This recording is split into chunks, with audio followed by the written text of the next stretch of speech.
long, deep personal interest in sarcopenia, the downward spiral of frailty with aging. When you get near 50, you get a little weaker, so you do a little less. When you do a little less, you get a little weaker. You do a little less, you get weaker, and when you're 70, you get weak, and a lot of people are bedbound and people get disabled. I've studied this for 20 years, man and boy.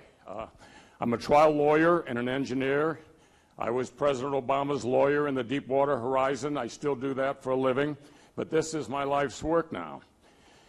I've learned in the last 20 years that almost all the work being done with regard to sarcopenia by the medical community is how to deal with people when they're at the bottom of the downward spiral, when they're bedbound or they can't walk and they're disabled, and the geniuses in the medical profession want to bring people up a notch. Almost nothing is written or done or taught about how to stop the downward spiral when you're 45, how not to get sarcopenia, how to be able to do every single thing at 85 you could do at 22. It's just not part of the literature. Now, how do I find out how to really stop in its tracks the downward spiral? Like most things in life, a woman was involved. 35 years ago, I'm 50. I meet a woman 35. She blew my barn doors off. I thought I was really fit, and God's gift, as a lot of men do at that age. So I said, let's go to the gym and work out. So I went to the gym with her. We walked out. I can remember right now, she turned to me and she said, "That's the silliest thing I've ever seen in my entire life." I thought I was fit. I said, "What do you mean, Jana?" I'm now married to her for 36 years. I said, "What do you mean?" She says, "You're weak and you're going to get weaker and you'll never be the man you are now in 15 years.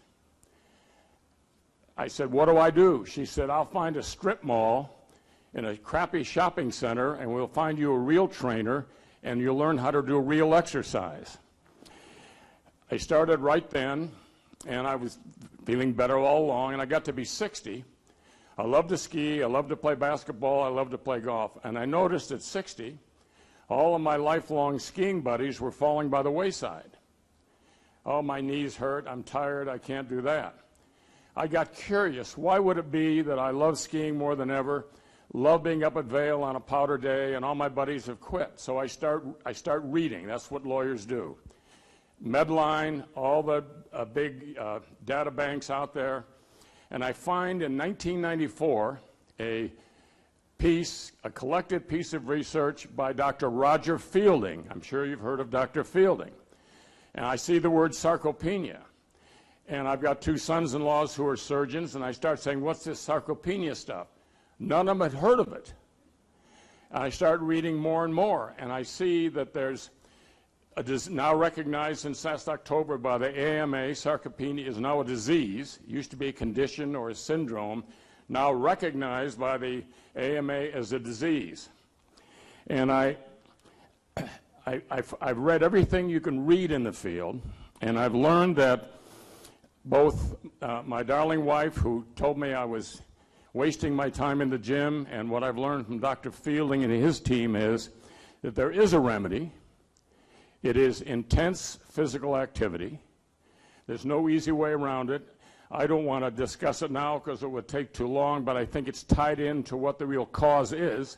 I think there's more known about the cause than many people think is known. It's an interesting debate. I agree with that. Now, how does that change my life?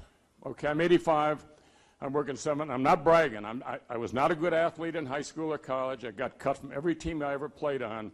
But when my wife, who I wanted to marry, said, "If you don't watch out, you're going to be an old man," I thought, I'm not going to be an old man. Okay? So I'm a better skier than when I was 40. I shot my age in golf last year 2 or 3 times. I play on my son's basketball team, and I get to do that. And I get to enjoy every day of my life doing exactly what I did before because of what I read from Dr. Fielding and all the research that I've read since then, and because of what my darling wife got me started 35 years ago. Thank you.